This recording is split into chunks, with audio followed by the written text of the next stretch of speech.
So you need to do that. You know, I can't tell you how many times I have not had that problem. So thank Okay. Do you know what? We're just going live. We've been goofing around, and I'm just like, you know what? Kevin's really been around goofing long around enough. with voice filters. So I'm just going to go live, and hopefully we could catch some of that. So welcome, Kevin, and welcome, ladies. Thank you. Thanks for having me. You are so welcome. You're so kind. Thank you so much for agreeing to come on with us. Okay, Kevin, we're just going to jump straight into the chase. 1 year ago, you made that video. Over 40, you should start a YouTube channel. Now, that has been your most popular video. 1 year ago, 759,000 views. It's crazy. And that was at 20,000 subscribers 1 year ago. Today, as we know, you are on 121,000 subscribers. How did that happen? You know, I don't know. Seriously. So one thing, I'm going to be very honest. So I started YouTube in 2017. Sorry. It's a great interviewee, right? Clears his throat right as we start talking. I started YouTube in 2017. Ironically, the same year my position in television was finally eliminated. And I started YouTube. I wish I had some cool story for why I did it. I just started YouTube and just did stuff here and there. And it wasn't until I think it was around 2020, 2021. I can't remember the exact time. Yes, April 24, 2020. Oh, well, dang.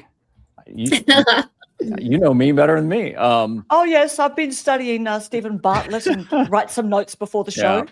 But that's when, I mean, I had grown, I'd grown a little, but my channel got what I call audited during a conference, and a friend of mine ran the conference, and he said, hey, if you want, we're going to audit your channel. And I didn't, but I thought, yeah, why not? And so guys from vidIQ, and they were very kind, and they told me a lot of what I thought, but it was just good. And I thought, I either need to take this serious or not. So I really leaned into some more looking at search and stuff. And anyway, the channel grew here and there, but I was just kind of to a point.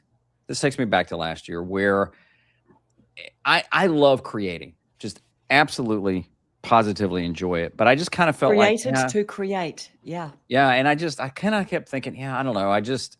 What am I doing? And a friend of mine said, do you like doing tutorials? And I said, I do, but sometimes I don't want to. And I just started really thinking about, what to do. And I saw a couple of folks talking about over 40, and what clicked is that I had a conversation with Heather Torres, who used to work at Think Media. She was like the CEO, Sean is over it. And we were on a call, and she said, hey, Kevin, I really think you need to lean into this age thing. And I'm like, really? Seriously?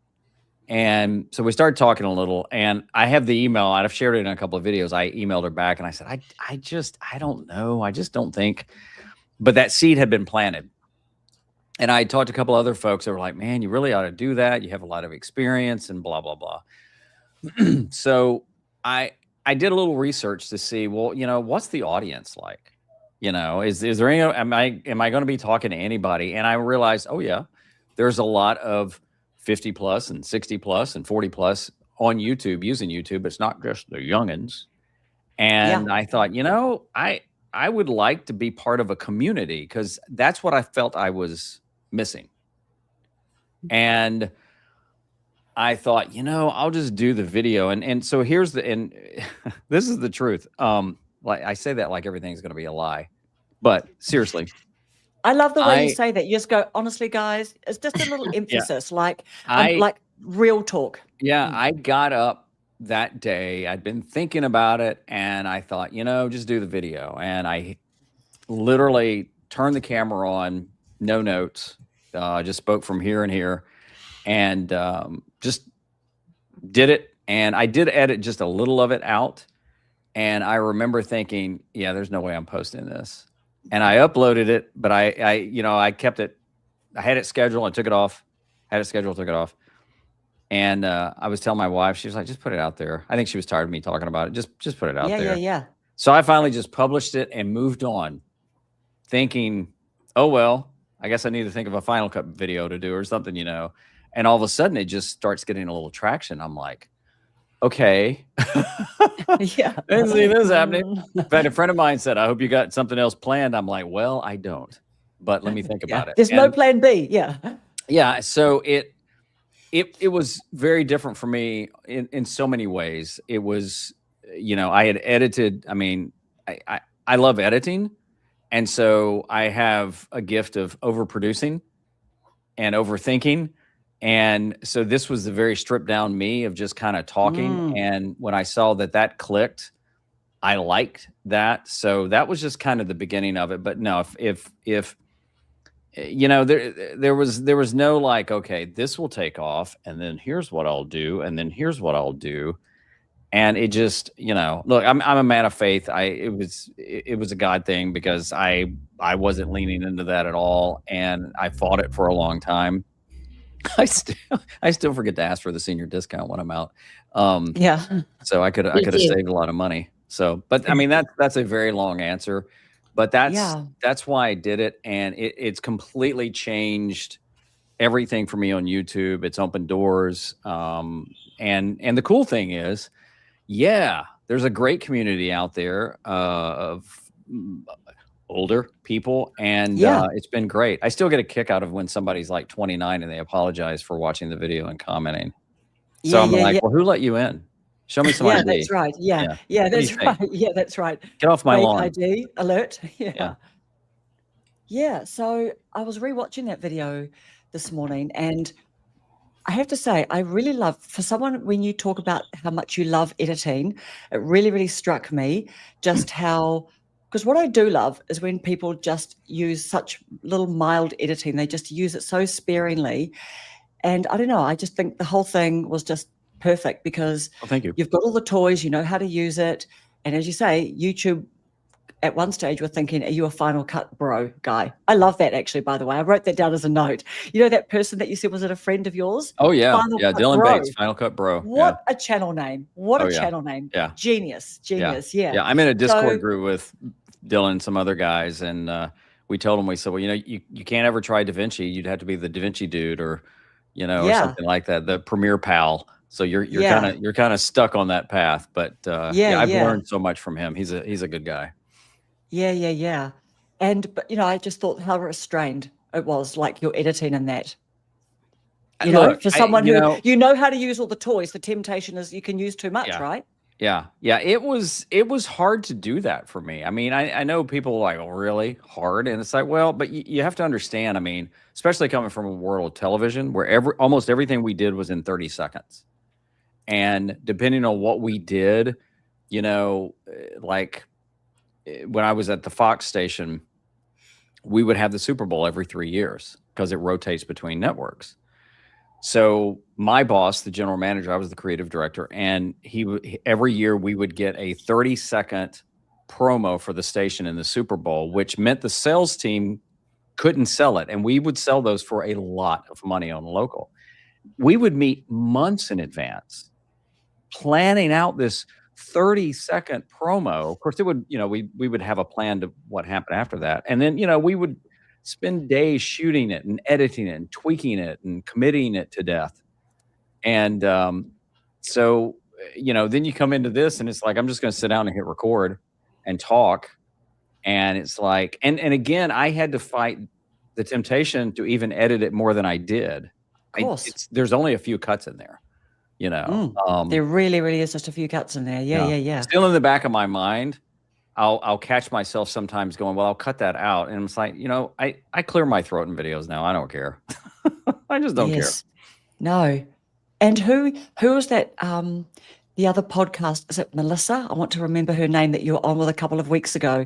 She does podcasts, and you guys were together talking about Marsh. Hey, what's her name? Meredith. Meredith Marsh. Yeah. Meredith Marsh. Yes. Meredith's so great. You guys, yeah. Oh my gosh, you guys, lovely interview together. Thank you. And you were both talking about like your little proof of humanness. That you're actually intentionally. You know what I mean? Yeah. Well, and so I've developed more stronger feelings about AI over the last year to month, and one, I don't think it's just going to be the answer to everything. I don't think it's going to take everybody's jobs. I think there will be people that will lean into it recklessly and assume that it has all the answers. But the one thing it won't have is your soul and your humanity. And, you know, if you have to ask it to forget the name of something, you know, which I can do I know. right in the middle of a video. I know. Yeah. So, I know.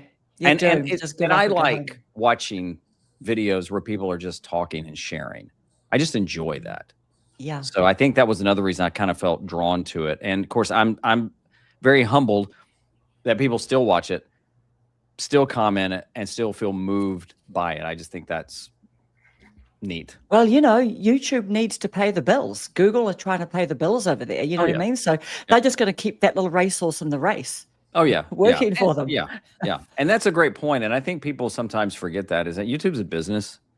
I do think it's the best platform out there, period, to learn on and create on. Far more tools than any other platform gives for people that, even if they don't want to make money, but to create and make money.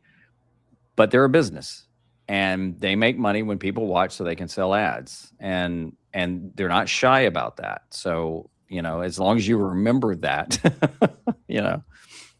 And it's free. It's free to publish videos on YouTube. Oh, yeah. So it's a free market out here, right? Everyone get in there. All right. So I'm just going to be conscious of not like hogging your questions. So ladies, please just jump in with any questions, because you know that I can go chat a bit too quickly. So I'm just going to make space for you guys to have a chat with Kevin. Well, I have a question. Yes. Of course, I have to clear my throat with Kevin Kolbe's on the screen. I have a question, and this comes from a good friend to all of us. Her name is Debbie Sue, and her channel is Simply Debbie Sue. I asked my friends for a good question to ask you, Kevin, and Debbie Sue suggested, and I love, years from now, what do you hope people will remember about you and your YouTube channel? I think that's a good question from Debbie Sue. That I had good hair. You know, oh, wow. That is a great question. If you need to ponder that and come back around, it's okay. No, I'll just make something up. Okay, that'll do. Yeah, I mean, you know, I don't think that far out. I really don't. I mean, here's the thing about YouTube is, you know, you can create things that will be seen months, years later. There was a guy that just commented on a video I did a year ago, and he's just like, how come I'm just now finding this? So the beauty is, if I'm putting something out there that helps one person just do something, if they can see like, well, that Willie Nelson looking dude, you know, he can do it, I can do it. Okay, then I'm good with that. So, you know, that's the thing. So nothing more than that. Thank you. I appreciate that.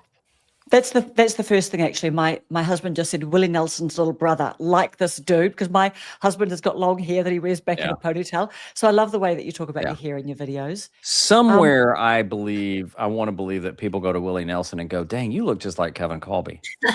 Yeah, exactly. Exactly. Yeah. I've seen you somewhere before. Yeah. Are you on YouTube? And he's like, what? All right. We've got Simply Just Krista asking us, Kevin, you mentioned that your life has changed since starting YouTube. Can you elaborate on a personal and business level? How so?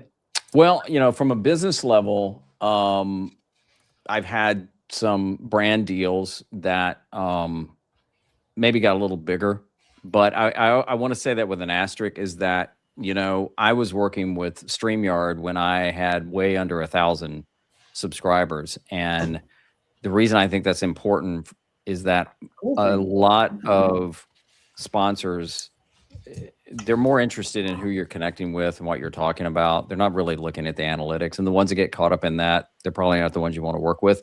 And I say that with an asterisk.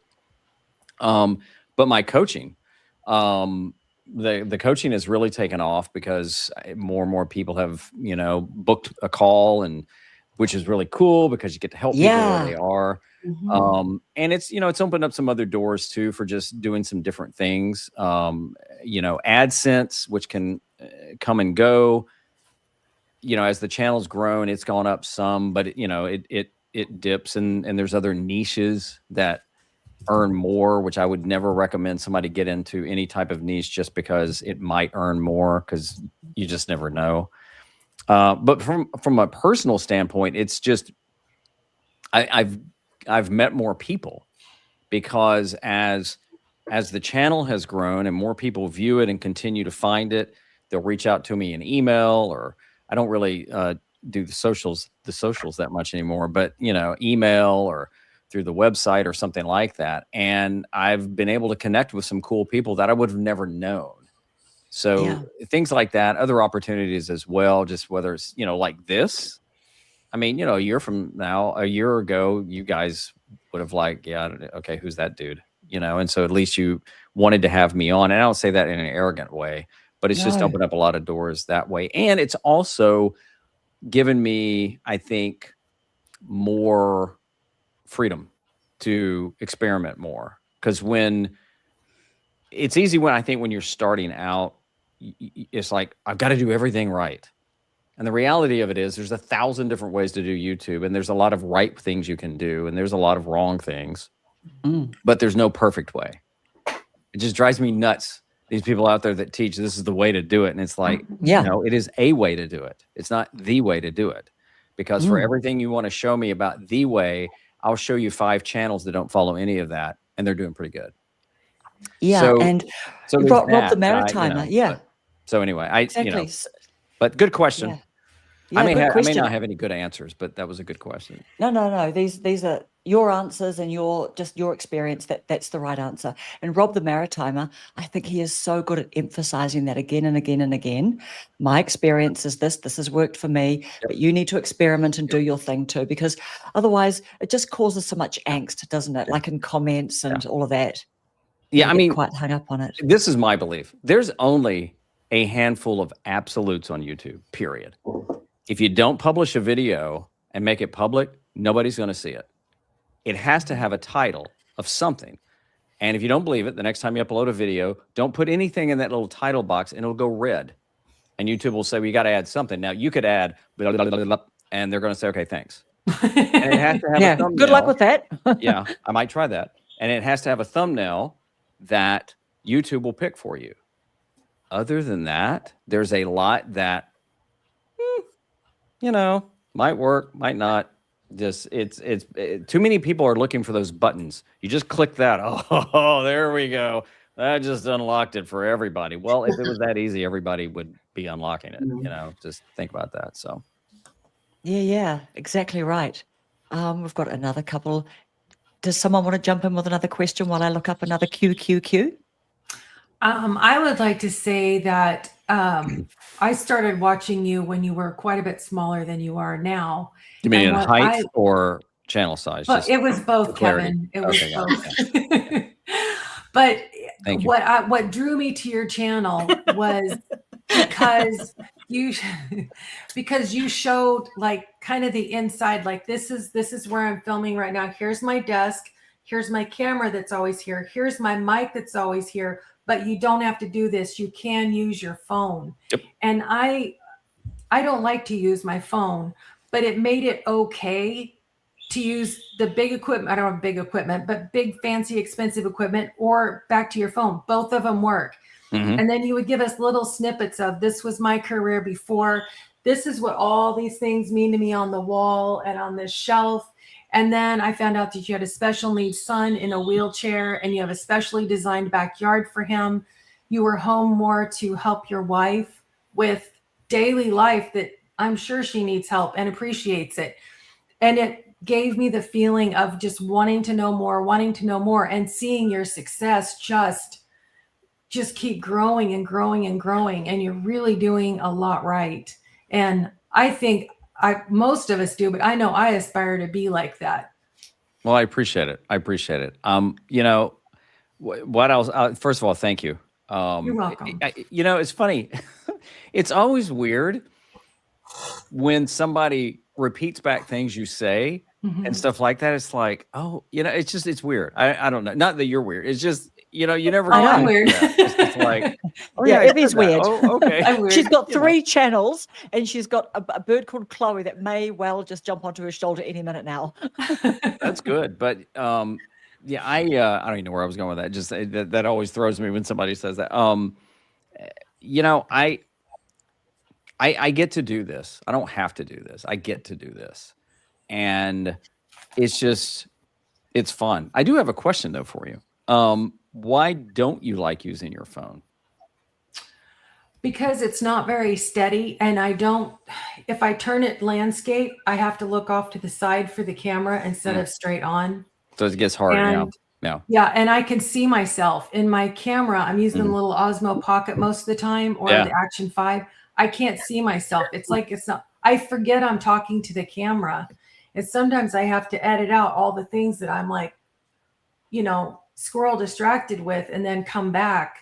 And so anyway, I think all of us know what we like in the creators we like to watch. But a lot of us are struggling to figure out what other people want from us that we can combine with what we want to create. And everybody is happy then, because it seems like 55 miles an hour down the freeway and just keep going with no stops, rather than going 90 and stopping at a rest stop and you keep getting off. You just got to keep going, just plug away, plug away. Well, and there's a balance there too. You've probably heard people talk about, doubling down on things that are working. And, if you look back on my videos, I was doing Final Cut Pro for a while. That's what I edit on. It's what I love. It's what I enjoy.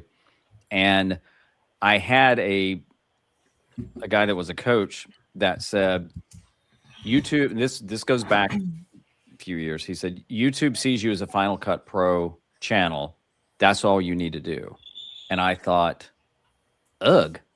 I mean, I don't, I love Dylan, but I don't want to just talk about Final Cut. I want to talk about other stuff. In fact, this will be an exclusive. Okay. So one of the things that there's a good friend of mine, I've had him on the channel, Eddie Field Guide to DIY. I pestered him enough to finally get on YouTube, and he's having a blast. But, I've told him before that there is a concern of mine that I've leaned too much into sharing things about YouTube. I don't share growth hacks because I just think that they're that. I do think there's some things that you can do to give your channel a chance to grow. But again, there's no absolute. But I like talking about other things. And so, you asked earlier, or one of the questions was, personally and professionally, how does this help? I feel like I have a little bit more of, I don't want to say permission, the opportunity to do some other things. If I reviewed the book I read called Reconnected and what it meant to me, if I talk about social media, if I talk about, the Giving Tuesday and things like that. And I'm okay with however that video does. I do like when people subscribe. I do like the views, but I'm trying to stay in a point where it's not just about that. And that can be hard as you're trying to grow. I do think there's a balance in what do people want to see and what can you help them with, but also not losing yourself in the process as well. Because if you're just doing that audience can get fickle, or you may all of a sudden start doing something and it's just for the wrong motive or the money and stuff. Everybody has to make that decision themselves. But I totally get the struggle. Period. It's real. Yeah. Yeah. And it's interesting too, because as you say, the temptation could be like you start out just by being yourself, and how it lands is how it lands, right? And you just sort of make videos what you're interested in making. But then it could be tempting that people are like, oh, shiny object over there. And, oh, I should follow the way that person's doing that, or the way that person's doing that. And then maybe the essence and what people liked about you is like slowly leaving the room. One body part at a time. And this is me. Heart first. Yeah, this is you. This is you. This is me. And there's people that don't like me, and that's fine. That's okay. I mean, if you also if you're trying to please everybody, it's a losing game. It just is. I mean, there's people that they don't like it, whatever. They're the armchair critic who's never uploaded a video, but yet they know everything. It's like, okay, fine, whatever. They've got a cartoon avatar profile picture, no videos published. We've got Phil from What's Up Boomer. Kevin, what are your feelings about lives on YouTube today, presently? Oh, I look, it drives me nuts that I don't live stream as much as I did. Not that I was not like my friend Nick Nimmin, who goes live for hours every Saturday. But I love going live. It's with our lifestyle right now and our young son, it's just hard to sometimes schedule that. And I've had to cancel a couple and it drives me nuts. I think live is a fantastic way to go. In fact, there's a video I'm releasing next week, a little plug about all these types of videos you can do. And I talk about live streaming and that, not because I wrote a book. I did, shameless plug, but yeah. Live, I think live is continuing to grow. I do think, from what I can tell, YouTube it's almost like they didn't, but they got so fanatical about shorts, which I can't stand, that it's like, oh, they kind of forgot the live streamers over here. And you can always tell when a platform is bothered by another platform because they start reacting to that. With all the drama on Twitch right now, I think that's why YouTube is like going, oh, dang, that's right. We have live streaming. We had it first. Okay, so live streaming is great. They're adding more tools. It is a good way to create. I sometimes recommend it to people that I'm coaching if they've never created something, is just try live, at least get it out of your system and do it. But yeah, tons of opportunity, different ways of doing it, but give it a shot. Yeah, totally. I love your name too. Dawn. What's up, Boomer? What's up, Boomer? It's a great name. Dawn, did you have a question that you wanted to ask while I look under our QQQs? I want to apologize for being late. For one thing, I got the time mixed up. I was thinking it was going to be 3:30 my time. And then I came home and I turned on the computer and I saw you guys. I was like, oh my God. That's okay. You're a good girl. After, so don't worry about it. Okay. Yeah. What time did you guys actually start? About half an hour ago, but you're all good. You're all good, girl. Okay. I'm just kind of in awe right now. I'm just listening to you guys. Kevin nice one. He's big time. So yeah.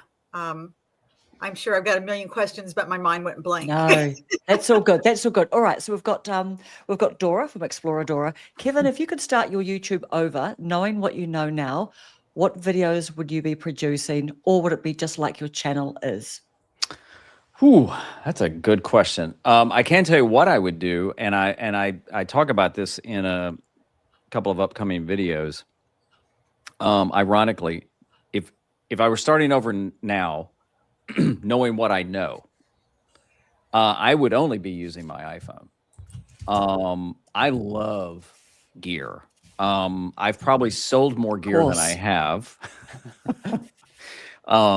I've had, I don't know how many gimbals and use them once or twice and like, well, why did I buy that? I have a drone. A bit fluffy, like. Yeah. And, but I would use my phone. It is literally all you need. And I think sometimes the more gear you have it's an excuse not to do more. One of my favorite formats, which I also talk about in the video next week, is vlogging. Absolutely, positively love vlogging. That's why I absolutely can't stand Rob the Maritimer, because he's very good at vlogging. And I've blocked him, and I've told YouTube that I think he's a fake AI guy and to take him out. Yep, we've tried to steal his channel and sabotage it. Yeah. I would probably use my phone and do vlogs the majority of the time, period. I just like it. Now, sometimes I feel like what I'm doing around here is a vlog. I think there's loose definitions, but that's probably what I would do. I don't know that I would lean so much into tutorials. I like teaching, but I also like just sharing. And actually, one more thing. It's a good question. I don't know that I've done a good enough job of really sharing things I'm doing and trying. Not like I've got an exciting life, but I do enjoy folks that are a lot more, I don't know if I would say transparent, but just, it's like taking you on the journey. I don't know that I do that enough. The way I create now works for me and my lifestyle. It just is. But that's a great question. So I do have a question from one of the subscribers here. She was wondering, do you think that YouTube suppresses videos made with certain apps? No, I do. Well, okay. You talking about like TikTok? Yes, I do. And they've kind of said that, but they're not the only ones. If you take a YouTube short and put it somewhere else, that's why when people get all excited about starting Facebook, and because I'm gonna promote my YouTube channel, I'm gonna drive people over there, and it's like, yeah, but here's the thing: no social media platform wants you to leave their platform. No. So I don't have any proof of that, but I can tell you, as much as YouTube has invested in shorts, which was a result of TikTok, period, that they want you to use their app. They want you to use their editor and things like that. So will they suppress it? I don't know. But I don't know that they'd give it as much love if, here's somebody just uploading their TikTok videos or their Instagram reels or using the YouTube one. I don't know. It's a good question. Can't 100% say for sure, but maybe a little. And you don't do any other social media apart from YouTube. Is that right, Kevin? YouTube, and obviously your website, which is not social media. No. So I did a whole video on it. I won't waste your time here, but I decided last year to take a break from social media. And at the time, I was on LinkedIn. I had a Facebook profile and page. I was on Instagram. I was even on Pinterest. I was on Twitter. I think that's what I had. And I just decided, I saw these guys out there just taking breaks, and I admired it. And I thought, every year at Christmas, my family, I travel, and I always go what I call as I go dark. I don't do email. I don't. In fact, I will be publishing videos during Christmas, but I won't be on there doing anything, if that makes sense. Yeah. I just take a break. So I thought, you know what? What if I just took a break from social media? So it was last November, and I didn't know how long I would be off, and I ended up being off for 6 months. And when I mean off. I didn't get on social media. I logged out of everything. I haven't had social media on my phone in forever.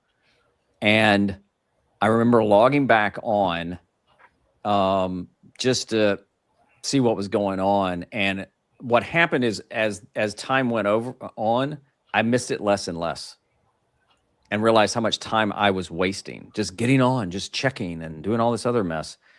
And so I ended up deleting my Instagram account, deleting my LinkedIn account, deleting my Facebook page. I kept X, Twitter, and I kept my Facebook profile, but I've hardly been on there since June. So I say all that to say, yes, I just use YouTube, but I had started doing that even before that, letting YouTube do YouTube. And so, I will try and short answer things, but and social media to me has more and more and more become a waste of time. Yeah. So for me. Yeah. Okay, we've got retirement is underrated. Can you talk about the idea of vlogging and what it's about and how to do it well? And even, what you mean by vlogging. Well, I mean, vlogging you mean is outside. Yeah, and by the way, make sure you watch next week's video, because I talk a little bit about vlogging. Really, vlogging just stands for video blog. That's what it's about. So if you think of a blog, which can be many different things, vlogging is that. To me, the king of vlogging is Casey Neistat. It's just great. You can tell stories, but vlogging to me is kind of that slice of life. It's more kind of in the moment. They're not usually overproduced. When I say overproduced, like a ton of graphics and like this and things, I think vlogging can be good for certain type of things. Traveling, when people travel, that's great. There's a guy that does, he goes shopping at Costco and he does vlogs about it, and it's just kind of like that more in the moment type of thing. How to do it well, I think you got to find your own style. I think if you're talking about traveling and you're in scenic places, you definitely want to show something. If it's just you talking about the scenic places, nothing wrong with that. But as far as doing it well, I would just say making sure people can hear you and see your enjoyment if it's about that. And if you've never tried it and you're curious, try it. Definitely. Now, here's a great question, another great question for you. So, Catherine, my channel is directed towards seniors, but the things I talk about could be for anyone I wonder if YouTube doesn't know what to do with me. Well, YouTube. So that's a great question. YouTube knows a lot more about your video than we think. When you're uploading your video, it's reading it like frame by frame. It knows everything in your video. It knows what you're talking about. Otherwise, it wouldn't be able to spit out a transcript. That's pretty dang accurate. So it knows a lot about it. But YouTube also needs data to say, well, who might need this? Because again, YouTube is about the viewer. What might the viewer want? If you notice something about when I kind of leaned into the over 40, I was very overt. Is that the word? I was very overt about being over 40. If you look at a lot of videos for those several months, I'm saying things like, please, I'm saying things like, hey, if you're over 40, if you're over 40, hey, if you're over 40, if you're over 40. Now, I'm going to tell you something right here. Here's the second scoop. You ready? Lean in, everybody.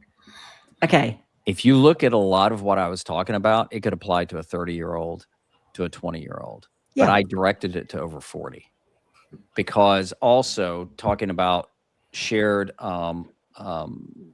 similarities in most families.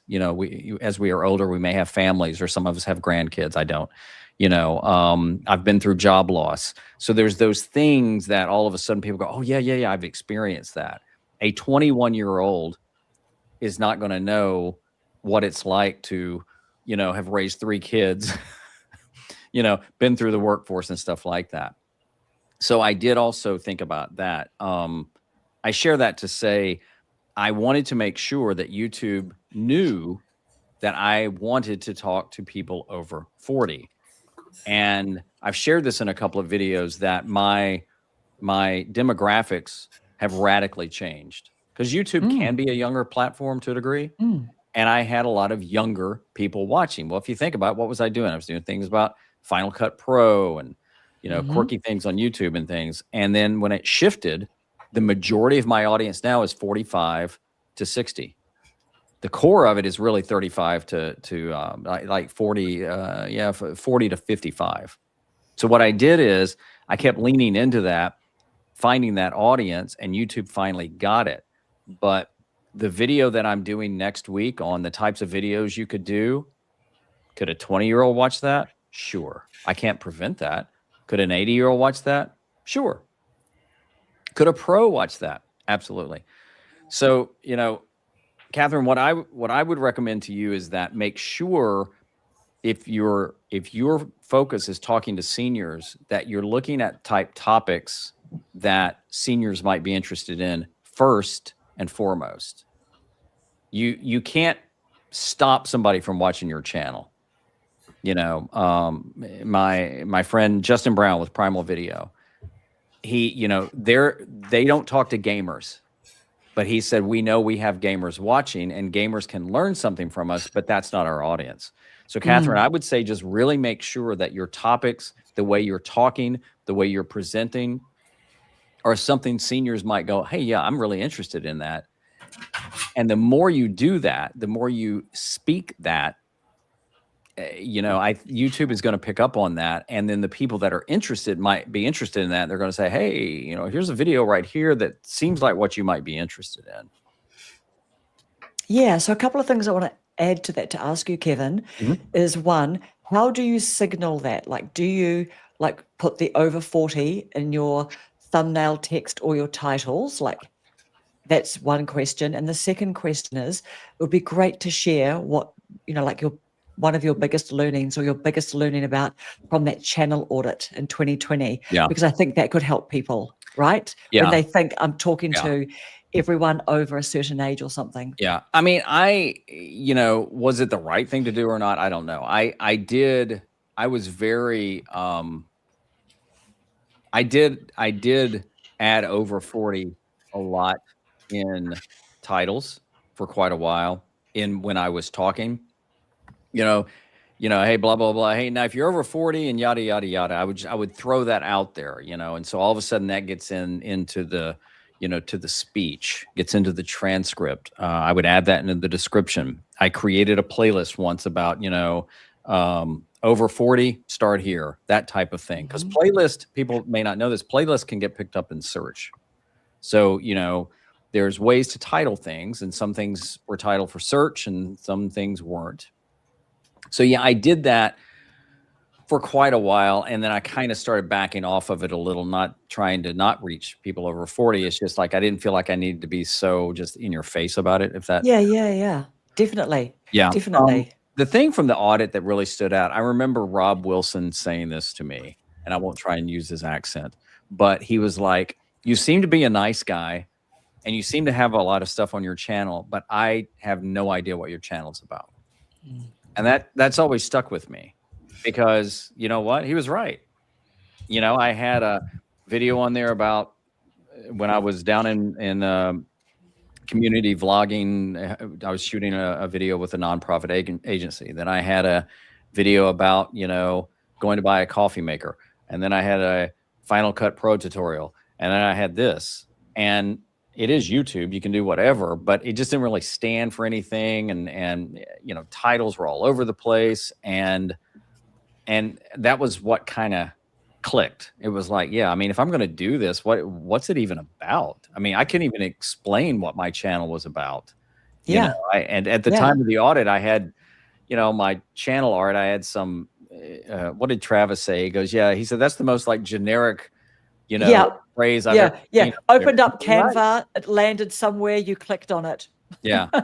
You know, but I did all the things. I asked people to subscribe because that's what you did. You know, I asked them earlier in the video, even though they got there, because that's what you do. And it's like, why would I even subscribe to my channel? I don't even know what you're about. So, you know, it's a good question, but the audit was the best thing that ever happened to me, because they told me some things I suspected, but a lot of things I needed to hear. Do you remember how many subscribers you had at the time of that audit? About 400 and something. 11. 400 and legs 11. That's exactly how many you had. Dang. Because then I'm not playing you in a quiz about me, because I would lose. You would lose. I've got all the man. I've got all the work with Fox, the NBC, the ABC. Yeah, amazing. Okay, 24. I loved that one. Bill Jordan. That was really cool. Like your friend and your Bill's my buddy. Two guys talking about 24. Yeah. Literally, I've just discovered 24 this year, and me and my husband and our adult son, who's still living at home with us, we just binged the whole thing. Like, one of the best shows still on TV. Yeah.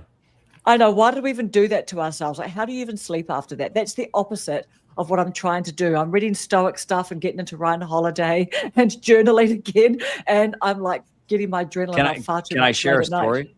Please do. So when I was a creative director at Fox, we would get shows in advance. Sometimes we would get the pilots way in advance, you know, so like they'll shoot a pilot of a show.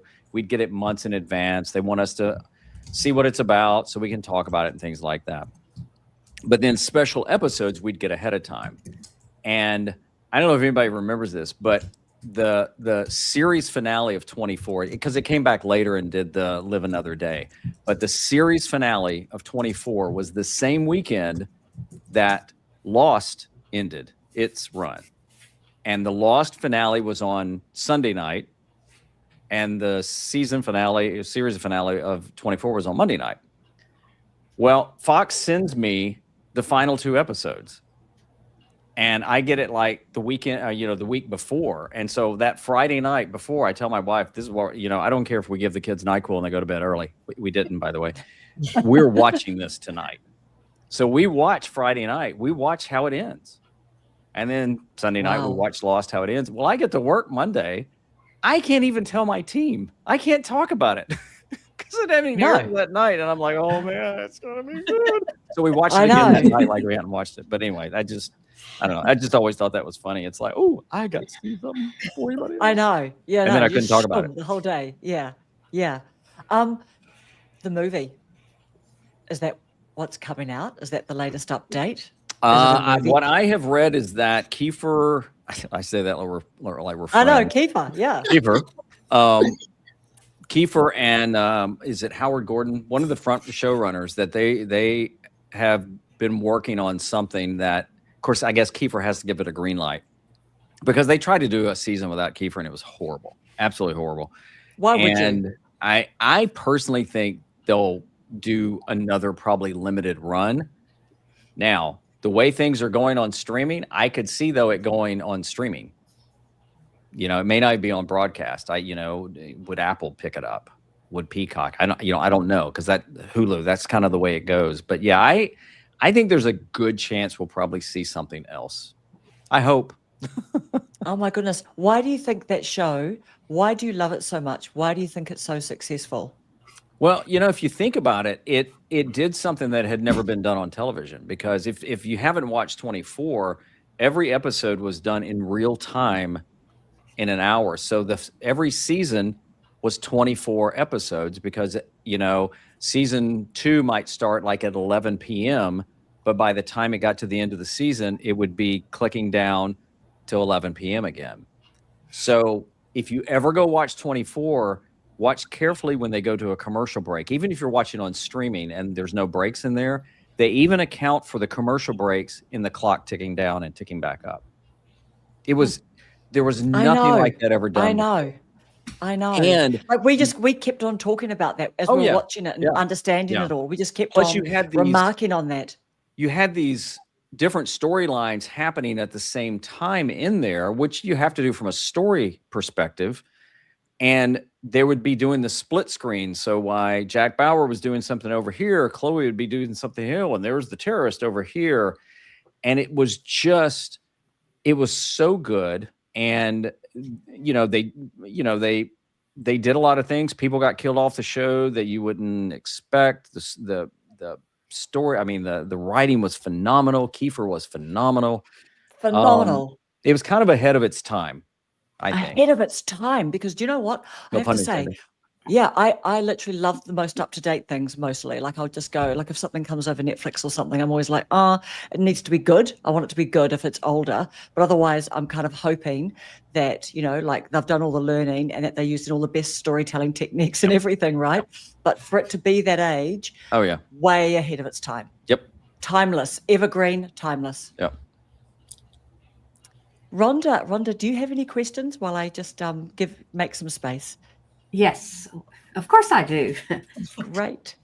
Being a counselor, you kind of alluded to when we started that, the video that went viral and that how that second guessing and all that mind talk we do. But you did the video on Giving Tuesday, and it was a very vulnerable piece about the Make-A-Wish and talking about your son and all of that. When you do videos like that, do you, after you upload it and everything, and then you think, did you second guess or doubt yourself or have that emotional backlash? How do you, what do you do with that? Because I've had that happen, and I thought about that when I saw that, and I thought, oh, that's so vulnerable, but it was so good. I appreciate that. It's funny. I've had second thoughts on other videos, but never ones like that. It's just somebody asked earlier if what would I want somebody to take away from my videos. I would be honored if somebody remembered an organization I talked about, like Make-A-Wish or Operation Christmas Child or something like that, far more than whatever I ever taught them about YouTube. I mean, honestly, that'd be the thing, and again, a man of faith. If somebody remembers a verse I drop, that far better than anything I've done. But no, doing that video, I actually couldn't get the video up fast enough because I wanted to do it and I wanted to do it and I wanted to share it, because those are things I've experienced that, again, when your platform gets a little bigger, then does it have more impact for something like that? Yeah. But to shift though, there's a video I did not too long ago. I think it was like something like, do you need a new iPhone or something like that? And here's the irony. That's right. Do you really need a new iPhone? Yeah. Here's the irony. I just kind of felt it that day. I just felt it. I got tired of seeing all these videos about, here's the new iPhone. Get it. I love iPhone. And I thought, so I just did it. And as soon as it was over, I uploaded it, and I'm like, so I scheduled it, and I took it to private, and I thought, I'm not going to run that thing. And I was talking to a friend of mine. He was like, why? And I said, I don't know. So again, and so that morning I watched it again back, and I'm like, it sounds so arrogant. I'm like, it's not that bad. Yeah. So, and then I thought, okay, Kevin, what do you tell people? Put it out there. I'm like, okay, this is me having a conversation with myself. It's very boring. Yeah. And so I thought, just publish it. So yeah, there are those videos occasionally where it's like, I always hope, first of all, when people go, I don't get any views. I'm sorry. I haven't seen the video that's been up any amount of time that's never had at least one view. So that's right. That. And, that's you may not get as many views as you think you deserve or want. I don't deserve any views. I don't deserve subscribers. I'm always honored when somebody watches it and comments. But I do put things up there, and there's ones that it's like, oh, well, we'll see what this one does. And that one maybe does well. And the other one, you put more time into it. And it's like, well, that's a dud. Or those that take time. I've done a couple of videos on that were flatline for like a year, and all of a sudden, boop, pops up. I don't know. I didn't change anything. So, I don't know if I'm answering your question, but the Giving Tuesday to me was like, why would I not do that? And I temper my expectations because I know it's timely, but it's also going to live there. And you know what? If somebody finds it 6 months from now, those organizations are still in need of people. And but no, that one doesn't bother me at all. I have uploaded stuff and then it's published and I'm like, oh, dang it. I left a point out, or I forgot to say that. And you know what? That's an opportunity for another video. I don't even beat myself up now. It's like, whatever. Just do another video. Good point. Yeah. Get over yourself, Kevin. Do another video. Yeah, that's right. The fastest way to get over yourself is just to make another dang video. That's right. No, the fastest way to get over yourself is put your videos out there for the public to see. That's how you get over yourself. Really Yeah. You think you're all that? Yeah, just publish a video. Yeah, I know. You think you're all that? Yeah. Publish you think video. You'll watch some Robert Greene and he'll tell you you're not. Yeah. Yeah. Dawn, did you have a question? Yeah, I did. Sheila from, I don't know if you guys watch her. She has a great channel, Laugh Lines and Life Lessons. She's amazing. She's got a great channel. But she had this question and she said, it feels like the larger she gets, the more clicky YouTube becomes. Do you think YouTube has clicks? And if you're not a cool kid like you, Kevin, is there still space here? Okay, first of all, I ain't a cool kid. I didn't hang with the cool kids either in school. I got beat up by the cool kids. Can it be clicky? Yeah, it can be. I mean, but what is it? I think there are some creators. So what I'm going to say is I also try not to focus on, but I do think there are some creators that seem to be the go-to for anything. For whatever reason, I don't know. Some people just latch onto other people. But as far as clicky, no. I mean, I would say the majority of, I hate to say my viewers, I don't own them, but you know what I'm getting at. My viewers, I may never meet. But, if somebody feels like I'm talking to them, then I feel like I'm kind of doing my job and connecting because that's what I'm trying to do. Like right now, I'm looking at you, talking to you. But yeah, I mean, I don't know. I just don't worry about stuff like that because you can't control it. You can't control who's going to watch your videos, period. You can try and target it down, but I'm in a Discord group with a few people, like I mentioned, Dylan Bates. We all edit on Final Cut.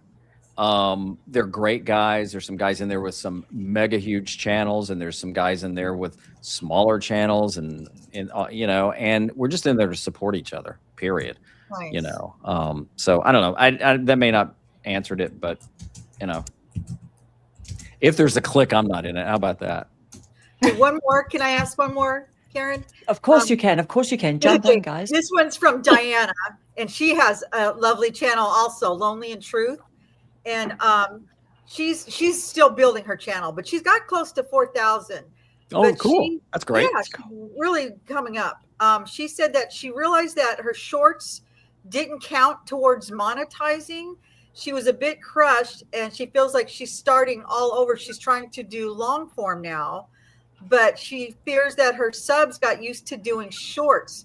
Did she delay her growth by starting out doing shorts and then transferring over to doing long form? Well, you know, you have to go back to why you want to do Because that's YouTube. what grew her channel, was the short.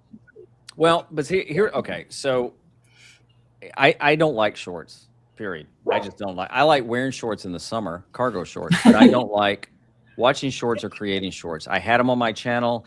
I didn't delete them, as I said in the title, but I unlisted them all. I don't ever plan to bring them back. For me, shorts do nothing to build community. They do nothing to build any type of connection. They're all about the view. And YouTube, even several months ago, changed the way the views are calculated, where I joke you can almost get a view now. And there's two different views now. If you go into your shorts analysis and your analytics, you know, there's like the casual view, and then there's the real view, and it's like, what? And so you have to decide what you know, if you're just after views and subscribers, that's it. Shorts can help you with that, but you're probably not going to build deep connections. And if you don't care about that, that's fine. So did she delay her growth? Well, I mean, as much as YouTube wants to tell us and get us to believe, there's very little correlation between short viewers and long viewers. Doesn't mean that people don't watch shorts and longs, but most don't. They just don't. And I think there are maybe some ways to do shorts. I don't want to say the right way to do it, but you know, what I would say to her is that if she needs to figure out, I think ultimately what she wants to do her channel for, what she wants it for, you know, and then let that kind of drive it, not because, you know, getting a lot of views and subs can be very intoxicating, but it may not lead to anything. And she may do more longs now, and it's like, wow, I've got fewer people watching, but it may be the right people, you know. So I think you have to make that decision. I just don't think they commingle like YouTube wants us to believe. So yeah, because every platform wants to have a bite of every single pie, don't they? Yeah. That's what they want to do. Yeah. And here's the thing. I'm sorry. Go ahead. No, I didn't mean. No, you go. No, you well, go. You know, experimenting should never be looked at like I made a mistake. You know, we'll go back. Somebody asked about live streaming. You know, well, I can't guarantee you live streaming is going to work, but just try live streaming. Maybe you go and like, I hate it. Ooh, I like that. Try shorts. Try podcast. Try it all. At any point, one of my favorite things that Colin Samir, one of my favorite channels, said when they hit 100,000 subscribers, they still didn't know what they wanted to do. And I'm like, okay, then there's hope for me. Yeah. What do I want to do? Who do I want to be when I grow up? Yeah, I mean, I've launched things that didn't work. It's you know, and in television, you know, we would quote fail miserably on things that we put a lot of money behind. Fox would launch shows that would last 1 or 2 episodes. Yeah. You just never know till you try. So it's not always about failing. It's about learning something about yourself, about the audience, whatever. Yeah. Focus on the inputs, right? Yeah. Yeah. All right. We have got a couple of rapid fire final questions for you, Kevin. And by the way, just because I don't like shorts, if you like shorts, that's great for you. I'll pray for totally. you. Yeah, totally right. Yeah. Literally, I thought to myself, should I ask you about shorts? And I thought, no, because we might have a bun fight in the chat. No, that's fine. Look, that's fine. I stand by what I believe and what I think about them. And yes. All right. What's your favorite coffee? Dark, strong, black. Okay, so that's for anyone. If you ever bump into Kevin, remember dark, strong, black coffee is what he likes. If you could have a gigantic billboard anywhere with anything on it, what would it say and why? I hate shorts. Yeah, exactly. Yeah, like Bart Simpson shorts. It would say I love something it. like, oh man, a giant billboard anywhere. Well, what about? I've got an idea. I'd probably While say you're something thinking. like, hey, don't blame me. I was born with this face. I don't know. Exactly, and hair, yeah, because you love talking about your hair. What about your bumper? When you were talking about the bumper sticker stuff before, the fastest way to not enjoy something is if it becomes a job. I loved that when I heard you say that in one of your videos. Okay, what is an unusual habit or absurd thing that you love? Oh man, I've laughed a lot at funerals, which is not cool.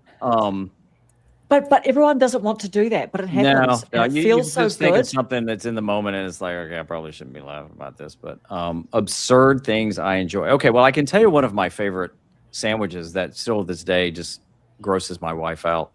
I love peanut butter and mustard sandwiches. Ugh. Ew.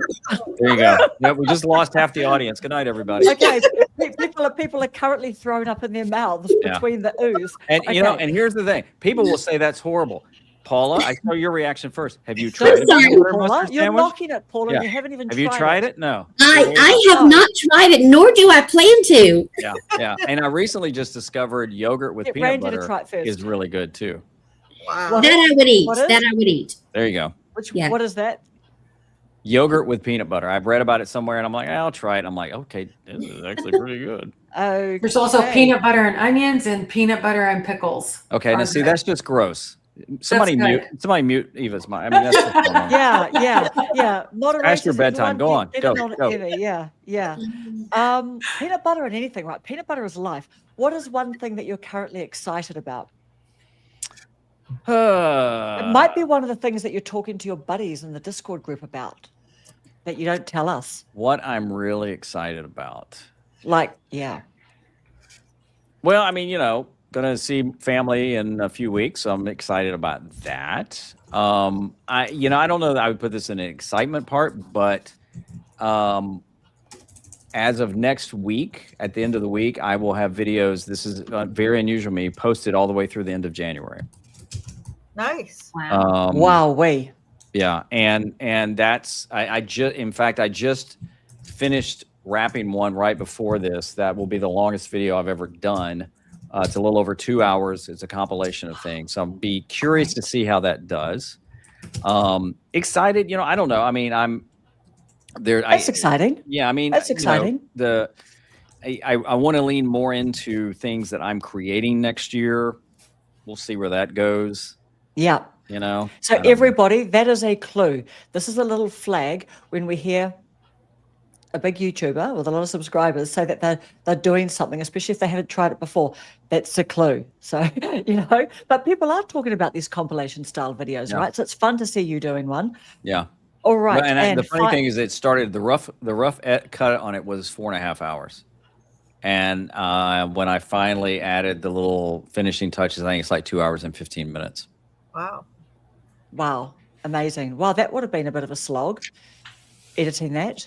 Nice. But you love editing. Yeah, you do. love I editing. mean, and maybe at some point, if people are curious, I can show how I did it. It wasn't that hard. It was just trying to wrap my head around it. So I started in Apple Notes, writing out all the videos I thought I would put in there, what the order might be, and then in Final Cut Pro, I just dropped them all in there. And then I was like, okay, does this one really fit? Does this one really fit? And I would actually go to my wife and say, okay, look, this is what it's about. Do I even need that one in there? And she said, probably not. And even today, what I did today is I shot the open and the close for the video, and then all the introductions and the outros for each video. So between each video, I'll pop in and go, okay, well, here's something else, and here's the next lesson, right? And while I was shooting, I realized I was going to change the order of a couple of the videos.